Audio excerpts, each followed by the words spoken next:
Hello student, आज हम लोग पढ़ने जा रहे हैं फेरिटिमा पोस्चुमा या केचुए की आहार नाल। केचुए की आहार नाल के स्ट्रक्चर में आपको कौन कौन सा संरचना जो है वो देखने को मिलता है। तो सबसे पहले हमको देखने को मिलता है माउथ, है ना। माउथ के बाद जो है बकल चैम्बर आपको दिखाई दे रहा है। देखिए सेकंड नंबर पे बकल चैम्बर है, ये ब्रेन है, ये इसका फेरिंग्स वाला रीजन है ना। और ये ईसोफेगस है ना।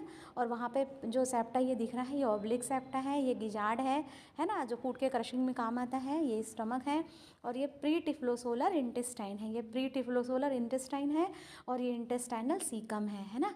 और ये क्या है, टिफ्लोसोलर इंटेस्टाइन है, ये टिफ्लोसोलर इंटेस्टाइन है।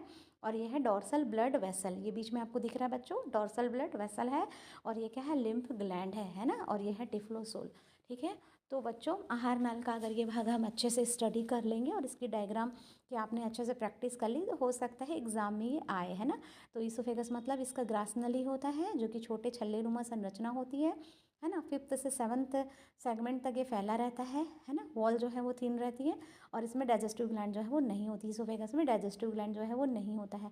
गिजार्ड क्या होता है, इसका जो ईसोफेगस के पीछे वाला जो 8वें खंड जो है, 8वां सेगमेंट जो है वो स्वेल हो जाता है, फूल जाता है ना। और एक नोट जैसा अंडाकार ओवल स्ट्रक्चर बनाता है, इसकी बात हो रही है बच्चों।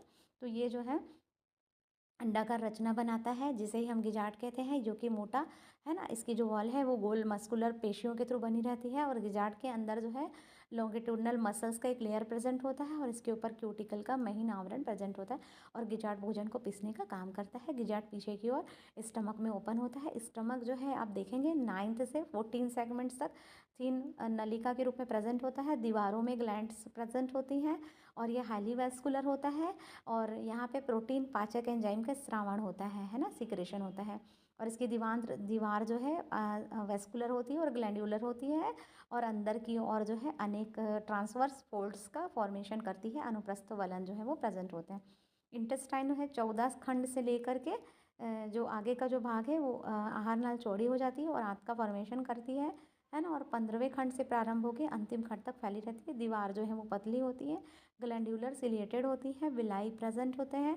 आंत्र में पाए जाने वाले टिफ्लोसोल के कारण आंत को 3 भागों में बांटा गया है ना। तो इसको बोलते हैं प्री टिफ्लोसोलर रीजन, है ना।